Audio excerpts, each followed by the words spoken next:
All right, guys, let's come back together. All right, has everybody had a chance to share? Okay, I'm going to ask each pair to share their strategy or their best practice. So hopefully there's one spokesperson in each group. All right, we'll start up here. Do you have a strategy?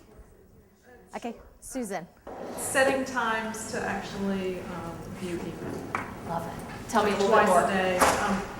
The idea is that you don't open back in the day when you actually got mail that was handed to you. You didn't open it every time that something came in. It came in certain times of the day, maybe once, maybe twice. And nothing coming in email is so urgent. If it were urgent, they would be on the phone with you. They would be communicating with you in a different manner. So they may think it's urgent, but it's not that urgent, or they would have done something other than send you an email. Exactly. So Susan's talking about one of, I think, a fail-safe strategy that you have intentional time set aside when you choose to check your email. And Susan's strategy is twice a day, which is great. And so when she is not in that time that she has chosen to check email, I'm going to go on a limb here. I assume she's probably doing other things that are moving, the organization forward. The other point that I would make that I mentioned back here to Laurie and Mary is fundamentally, guys, you teach people how to treat you. So you teach people how to treat you. So if folks think that you need to respond every 35 seconds, how have you taught them that that is what you do? So Susan, people don't expect a 30-second response. They might if it's during her email time, but they have learned that if their arm is falling off and they're bleeding, that they probably need to pick up the phone. And that's the best strategy versus an email. Great one. Okay. Depending on the day of the week, generally it's about 20 minutes I can go through. Wow. But it's filing and doing and she's fully processing, reading, deciding, execution, and moving it out. And it varies for folks. I have some clients that can do 2 times a day. Other clients, based on their personality, their work style, and the demands, might do 4 times, might do 5 times. But these are intentional blocks when they're in there and then they're out. And they're moving on to something else. Thank you.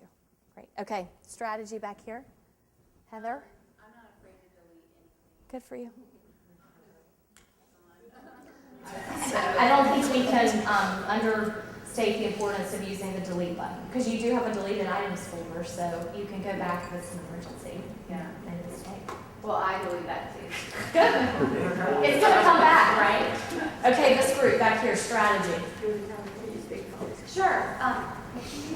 Amanda shared with us that I wasn't aware that in your calendar items you can attach an item and actually attach the email to that calendar item, and then you can delete it, but you can still access it through your calendar, just opening up more space. But when you are at that calendar spot, you can go right to it. So that is something I would like to show you guys, Amanda's strategy, because this is a really, really good one. So I am going to say that I want to take this email and I'm just going to drag it over to my calendar. I let go, and it's going to pop up, and I can say, when do I want this to happen? So let's say this is a phone call that I need to make at 1.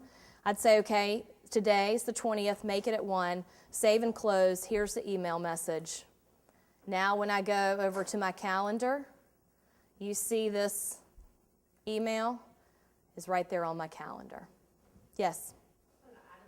Any real key points to move them to the top, because if you are checking your email, like checking your calendar on a smartphone, like, oh, what room was that in?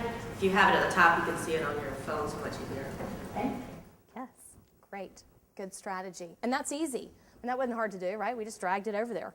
Great. Okay. Strategy. Well, Tina talked about she uses tasks a lot. Yeah, she changed the view on her screen so that she sees the task, the due date, and her comments. So it's much more useful list than just the task names. Perfect. So it's easier for you to respond and execute. Great. Great. Awesome. All right, back here with this group. I'm not sure either one of us are a poster child for email Everybody has something that works, and the beauty of having a group is you share and learn. One good thing that we came up with between the two of us was flagging emails and following up on them and then clearing it. Yes, so the flag does work. It's a great visual cue. And here's the thing. If I have said something so far that is counter to the way you manage your inbox, but it's working for you, you don't listen to me. Do not take home what doesn't work. If I tell you something and you don't think it's going to work, don't try it. Only take the stuff that you need. It's great. Okay? We talked about whether you're using social networking sites for work or for personal. You know, they send you all the notifications that clutter up your inbox, and so to set up an auto rule for your Facebook and your Twitter and just move them, because you know you only want to dedicate a very small amount of time to that in the first place. So just don't even see them when you're working on other things. Great. So that's an automated rule. That's great. Good strategy.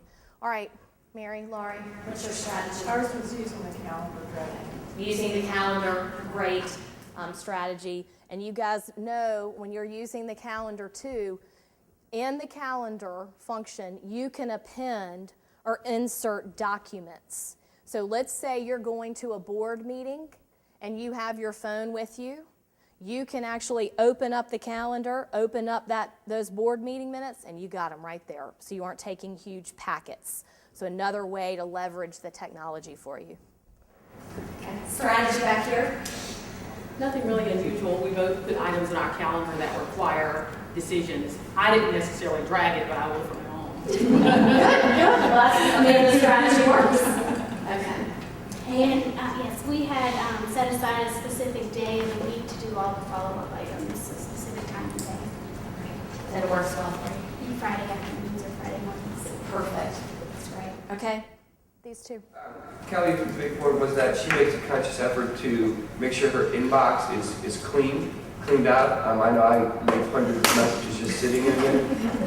It's easy. But she's wholeheartedly utilizing your file or delete system, and I think that's something I'm going to start trying. Good.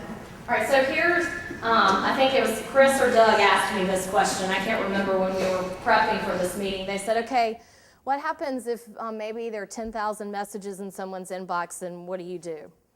So if I'm working with a client and they have 10, 20,000 messages in their inbox and they want to start clean, what we do is we set up a folder that's dated 9/20/10 or 20/10/9/20, either way you want to do it. And we literally take all those messages and move them into this folder. They're not deleted. We save it in archive. If you need to go back, you can. And now you're starting with a clean slate, if that's something that you want to do. Because I'm going to make the case that the highest and best use of your time is not sorting through those 10,000 messages. It's not. I need you doing other things. So if you want to start with a clean slate, just move them out. They're there. You can go back to them should you need. You have all the same functionality. You can search. You can sort by sender, date. You haven't lost anything, but they're not sitting in your inbox. And I felt that Susan's comment about email and relating it back to when we focused more on the mail that we received was a really good point. Remember when we all had just an inbox on our desk, right? You had just an inbox.